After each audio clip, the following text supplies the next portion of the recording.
Hey there, cats and kitties. I am the Blues Man, Johnny Blues, and with this video, we'll be discussing my thoughts on episode 14 of season 1 of Star Trek Discovery, entitled The War Without, The War Within. Now, I will be referring to some notes I jotted down after watching this episode, because there were a few things I didn't want to forget to talk about in this video. And first and foremost, I want to say that I really found this to be an intriguing episode, riveting even. My eyes were glued to the screen, peeled as it were, all throughout, because this episode, by and large, employed what I'd like to call the 3 C's. And that is, as I put in my notes, continuity, consequences, and conflict. And these are 3 things that sometimes fall absent in Star Trek. I was very much hearkening back my mind to the original series Mirror Mirror episode, which is the one that started the Mirror Universe. It's the one that started it all. And of course, we've just come off the arc involving Discovery having gone over inadvertently to the Mirror Universe, or seemingly inadvertently at first, and it was all down to Lorca and everything like that. But as soon as they come back, they are welcomed by a gun-toting Admiral Cornwall, along with Sarek, who is very much wondering what in the hell is going on. Per her own description, 9 months previously, she had seen the destruction, or at least the aftermath of the destruction, of the Discovery, what she presumed to be the proper Discovery, being completely unaware of the fact that, Prime Discovery had switched places with the Mirror counterpart. And so it was really interesting to see that part and parcel with the Klingon war advancement. The Mirror Discovery was one of the casualties. It was taken out, I guess, relatively easily. 9 months is about how long ago this all began, with going over to the Mirror Universe, I believe, or at least on the Prime side. That's how much time has passed. So that's pretty much in the early going that they swapped places, and it was snuffed out relatively easily. So I was thinking back to the original series episode Mirror Mirror, because a lot of those episodes, and that one especially, there's a lot of discussion about the politicking, the bureaucracy, the delegation of, whether we're going to talk about this or not, debriefings and things being marked classified and all that kind of stuff. That just wasn't a part of the 1960s episodic storytelling in the original series. More often than not, the Enterprise, after an adventure or misadventure, would be seen warping off into starlight, and that's all that's ever said about the circumstances again. There wasn't so much continuity. There were a few continuity references that you could find, from episode to episode in the original series. But by and large, it was just episodic tales, and you never saw what really happened. Like, after the excursion into the Mirror Universe, you would think Kirk would have, radioed back to Starfleet Command and debriefed, and, the delegation of the next orders, the next stage for the Enterprise to go, star mapping or whatever it is, we never really got to experience that. So that's something, especially with TOS being the one that started off the Mirror Universe and such like that, and how close in temporal proximity in the canon continuity Discovery is supposed to be to TOS 10 years prior, give or take a couple of years at this point with how much time has passed in Discovery. It's ever present on my mind that, this is something we're finally experiencing. Again, like the whole matter of Burnham bringing over Admiral Georgiou. There are consequences to this. She has to make them aware of it. They have to, debate about it. What are we going to do? We don't really know. She offers up her expertise as a tactician, as a rule-all, in the effort against the Klingons, trying to gain ground, gain a new footing, and concocting this plan, sort of, planting the seed in Burnham's mind, and then she brings up the plan to Cornwall about, like just manifesting in the caves underground of Kronos and whatever, which kind of sounds a little wonky, a little ridiculous, but, we'll see the form and function of it, and then we'll gauge it. But, these are consequences to the actions, to everything that has thus far unfolded. And I really, really appreciated that. Again, continuity, like, everything that's happened with Tyler, and everyone on board the Discovery is aware of that. He has a mild, brief run-in with Stamets where Stamets looks like he could slice Tyler in two, but he's trying to be very stoic. He's trying to rein it in. His eyes are wide and just pelting daggers into Tyler when Tyler's trying to apologize. And he's glad Tyler is so remorseful and feels gutted, that kind of thing, for his transgression, even though it wasn't really necessarily his fault, more Vogue and that aspect of his mentality at the time. But I love that whole sequence that follows on, where Ash has gone to get something to eat, and the whole mess hall just falls silent, and everyone's sort of not sure how to behave. Oh, he's the one, And finally he sits down, and Tilly is the first one to really go over and offer the olive branch. And then Detmer follows, and other, members of the bridge crew and surrounding crew that are, just having meals and stuff. They just sort of sidle up to the table. Well, welcome back, buddy. Glad to have you. Glad you survived, and we all survived this harrowing adventure. We all have our stories to tell, and glad to see you're back and at least fit for coming to the mess hall and having a meal. I don't know about being put back on the job, but I liked the camaraderie there. It felt, for lack of a better term, not Star Trek. It felt Starfleet. And there's a distinction, because Star Trek isn't always Starfleet ideal, that kind of thing. But it felt like Starfleet camaraderie. And I really, really loved that. And I love that, the way they all sort of at first reacted to him. Those are the consequences. That's the continuity. Continuity in the little things like Sarek, upon being reunited with Burnham, observing her and being able to detect that there was more going on there. A lot of things had transpired, and his having mind melded with Saru and everything like that brought him up to speed for the most part. And just, I really like that we begin this episode catching everybody up, all the characters and everything. I mean, we the viewer, it's one thing for we the viewer to know all of this stuff.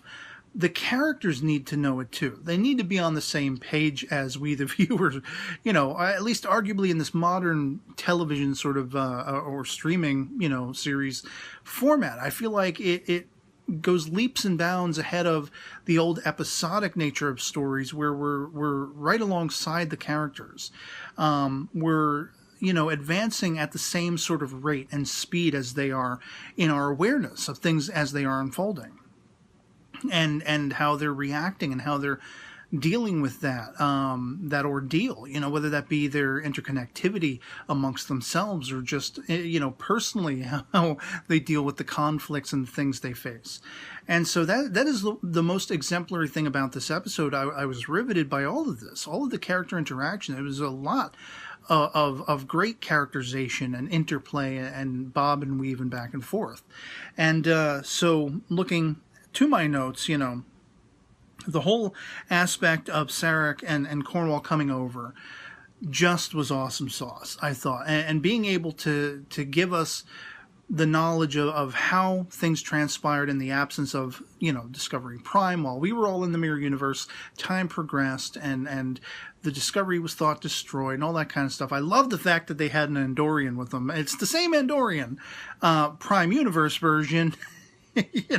Even down to the little antennae moving around a la Shran from Enterprise. And I really love, speaking of continuity, I'm getting a little ahead of myself, a little ahead of my notes, but I love toward the end of the episode when they make that continuity reference.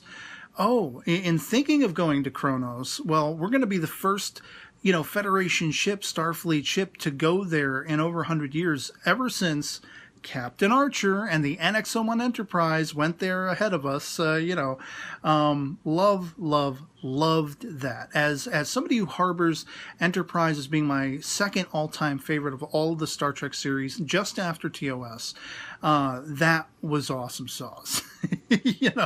And it was almost akin to like somebody coming up to me. I'm walking down the boardwalk, somebody comes up to me and waves free ice cream with one hand, and then as I'm going to grab it, they sucker punch me in the gut with the subsequent revelation just seconds later, moments later, that Georgiou has now been sort of, renamed, if you will, or taken on the guise of Prime Georgiou. They pulled a Lorca.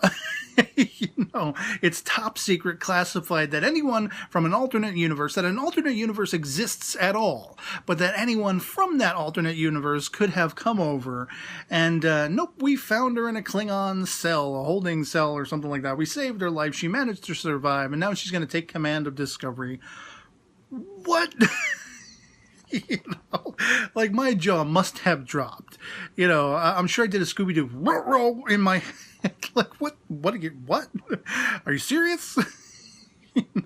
Hopefully Cornwell's going to stay around to, preserve those consequences, to observe, rather than just letting Georgiou have command and, okay, we'll go get your job done, and I'll see you when I see you. Let me know how it all works out, kind of thing. I love the interchange between, or rather the exchange between Saru and Burnham in that moment. Like, they are just looking at each other like, have we gone to hell? Has hell frozen over? Are pigs flying? Like, what is Cornwell smoking in that moment is the look that they're giving each other. And I'm right there with them. I'm wide-eyed. My eyebrows are making a beeline for my hairline. I'm just like, okay, this is interesting. This is unexpected. The whole aspect of Ash and Burnham having Burnham's whole reluctance, to really face him. But in the aftermath of Tilly's extending that olive branch and spending some time with him and welcoming him back, there's been a significant change in Tilly, and I don't know if it's down to that little green spore that, went into her shoulder that is supposed to hold some significance.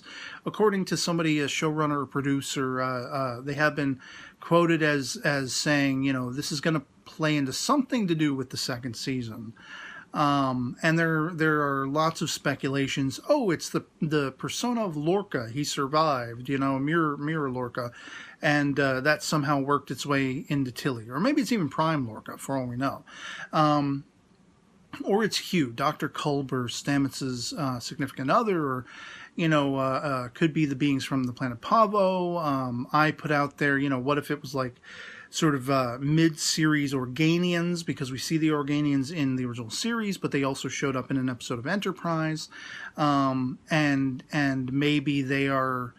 It's sort of bridging that gap between their being strictly, observers only, but then being motivated by Captain Archer due to the circumstances of the episode they appear in, where I think it was Hoshi and Mayweather, or it might have been Hoshi and Trip, or maybe all three, had, been contaminated by a virus or something that was going to kill them. And because they had beamed down to a planet, or they had shuttle potted down to a planet as a landing party, and they had become infected. And here, the Organians in their incorporeal form, these like little energy, pockets or waves or whatever you want to call it, spores even. They'd been observing all different kinds of alien life that would be exposed to this and how they would react to it. But they would not, they would, stave off from any interactivity. They would just strictly observe the sort of death rituals and how these different species who encountered this virus would react to it. And whereas in TOS, they would be motivated to get involved after a time. They were reluctant to get involved, but they would be motivated to get involved, getting directly in between the Klingons and the Federation. Kirk and Spock and Cole or whoever it was. I think it was Cole. But like, it's arguable. It's almost in a continuity canon sense. To me, it always suggested to me that Archer was the first one, in their incorporeal form, to really burgeon that idea. Like it's unacceptable to just watch people suffer and die. You should get involved. If you are this incorporeal, almost omnipotent being, you should do something. You should affect this positively. You should help. And that left the Organians of the day, with plenty to contemplate. And so I had suggested, just as a, like, wouldn't it be cool if kind of scenario, if that spore was an Organian and it was getting sort of involved. Maybe it was like a rebel Organian pre-TOS, where they would finally be motivated to get involved and intervene on behalf of peace between the Klingons and the Federation, who were very close to going to war.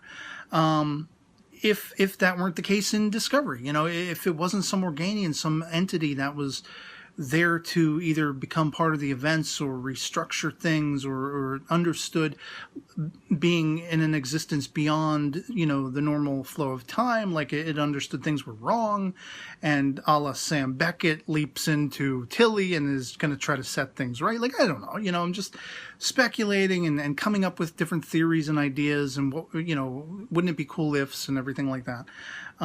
So I don't know what that spore is meant to signify. I kind of went off on a tangent there. But there is a definite sort of change in Tilly. She seems more confident and more headstrong and more subject in her interactivity with Burnham to giving advice, and the right kind of advice. Which really astounded me. Her entire demeanor just seemed different to me. For the better. Still not that much of a fan of Tilly of old, of nervous, just say whatever comes to mind, blurted out nervously, version of Tilly. I kind of like this more confident, more guideposting Tilly as it was, and the whole conflict of Burnham's reluctance to approach Ash, and why that was, and how emotional that gets. I mean, tears were flowing for me when I was watching the scene between them, when he's all but pleading, she's finally decided to confront him and face him, and he's all but pleading, it wasn't me. I don't know how, words are never going to equate, but can't you see this is the real me, or this is the closest approximation, and I need your help to solidify that. And of course she wants no part of it, because, as she says, he had put his hands on her throat. He wanted to destroy her, wanted to brutally murder her, and she could no longer see his eyes without seeing Vok's eyes. So the performances all throughout this episode were just stellar. Even the Admiral going and facing L'Rell and trying to piecemeal some sort of, bargaining chips, some sort of information out of her as to how they might get a leg up against the Klingons, because the Klingons themselves are all completely all over the place. It's every house for themselves, and there's no end game to what they're doing. They're just conquering. Get as much as you can, be the biggest baron, the biggest holder of all possessions, and the biggest number of lives taken, and all this kind of stuff, all this destruction wielded. And it's madness, and it's not what T'Kuvma wanted, it's not what L'Rell or Vok wanted. And so just the way the Admiral conducted herself, the leadership of her character, I was really, really thoroughly impressed. And even Saru, I mean, he begins this episode and he's still very much Captain Saru. There's no doubt. There's no, he's only filling in because Lorca's not around anymore.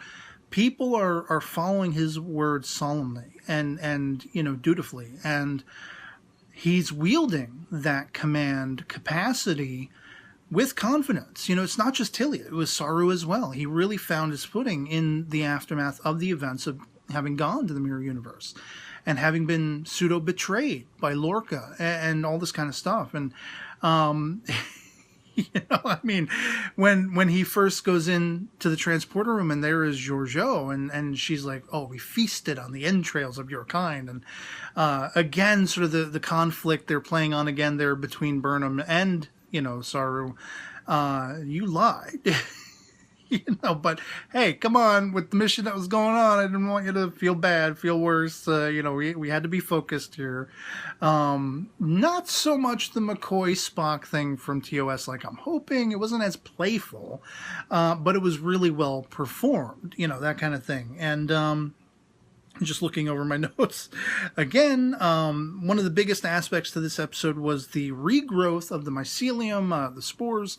They only have like one little canister of spores left. It's, Stamets' original sample, as he puts it, and they're going to somehow pseudo-regrow this stuff through terraforming a small planet, not insignificant, as it were. And I was watching this whole sequence, and at first I was kind of like, this is almost like a little outlandish. Like, can I swallow this? Oh yeah, given everything else, the fact that the mycelium network was a thing to begin with, I didn't have a problem with that. Oh, but then I'm going to have a problem with them growing more through terraforming in seconds or hours, where it would take, it took him months and months and months to just grow the spores they already had. Whatever, let's call back, because I immediately, as soon as the question occurred to me, as soon as it dawned in my mind, it immediately followed up with my Trekkie continuity familiarity with things like the Genesis device. Oh, that was, missile, throw a missile at a planet and the entire thing terraforms and creates life within seconds, days, hours, days, as it were. Or look at TOS, even going back to the original series. I don't recall the episode off the top of my head, but there was this aspect of purifying an entire planetary atmosphere by doling out some type of like medication or radiation or something like that, where the Enterprise is in orbit and, they call down to Scotty, okay, unleash the stuff. And the planet goes from very smoggy and very dirty and just filthy, nasty looking, to having a completely cleared and cleaned atmosphere in just a few passes. So we can't say that it's outlandish, because there are plenty of outlandish things. Time travel, warp speed, even though it is something that is quantifiable and potentially approachable in real science, it still hasn't been attained yet. So it is a sci-fi fantasy to a degree, science fiction. But I just thought that was really interesting. And then again, calling back on the whole aspect of, we're going to go to Kronos, we're going to take the war to the homeworld.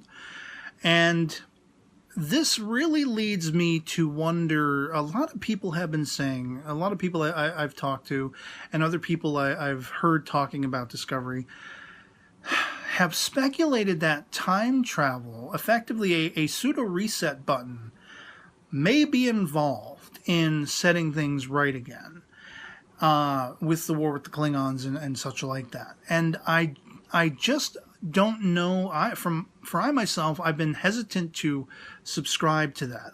I don't think that's highly likely. And moreover, I'll believe it when I see it. That's kind of how I feel about it. Especially after seeing, granted, a very brief promo for the finale of the season, which is the next oncoming episode. But unless they are really hiding it super duper well, a reset button, to use the parlance of Doctor Who, a timey-wimey scenario to correct everything and to undo all of this, seems highly unlikely. Now, if they do, it's going to really revolve around how well they do it, if I'm going to be happy about it or not. I'm not too much of a big fan of a reset button. It would be nice if they did employ time travel, if there still remained those three C's, the continuity, consequences, and conflict, where it isn't a perfect order. You know, like they can't just do something and everything sets right and nobody remembers it, or only a few people remember it.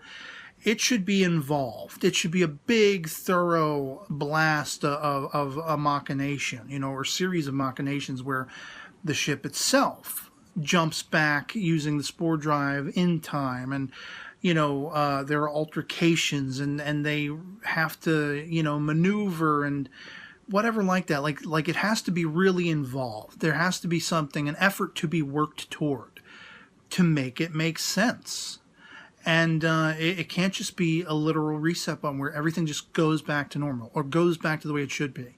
There should be consequences and effects, you know, that permeate. And so looking at the trailer for the finale episode, you know, it's interesting the way in which these are edited, because if you looked at the one for this episode that was attached to the end of the previous, it looked like all hell was about to break loose. I mean, you hear the voiceover of Georgiou saying, if you really want to win the war, I'll give you the leg up. And then you see what effectively were the terraforming pods that they sent down to the planet. But it was shown in a light in the trailer for the episode that made it, you know, it at least suggested, oh, these are weapon armaments. You know, they're bombing a planet or something like that. And that wasn't the case at all. So it's quite conceivable, it's very possible that the few sequences we see is their, you know, the early going of the finale episode. They've gone to Kronos, they've attempted it, it failed. What else can we do? Well, there's time travel, and it all depends on how this is going to go. I would have a lot of respect for them if there isn't any sort of time travel or reset, and they are really legitimately going at this from going to Kronos and, you know, trying to deadleg the Klingons on their home turf, gaining their respect, or at least, you know, sort of tentatively leveling the playing field and pushing back the Klingon forces so the Federation can reclaim some semblance of self, you know, of their powers, of their military, you know, leveling and everything like that. I don't know how it's going to go, but I swear, especially from the Mirror Universe episodes on, but even in the early going, there were a few wonky episodes to me that they didn't sit that well with me throughout the course of Star Trek Discovery's first season. But I really loved the two-part opener. I loved a majority of the episodes in the first half of the season. The Mirror Universe episodes thoroughly knocked it out of the park, you know, blew my socks off time and time again.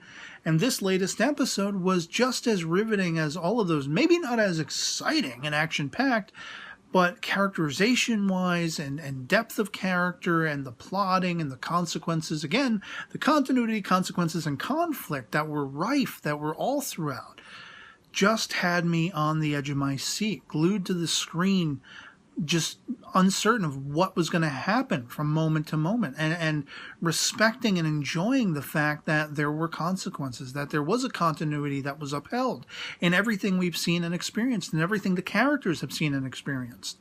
It was all answerable, and it's all become part and parcel with how the story progresses.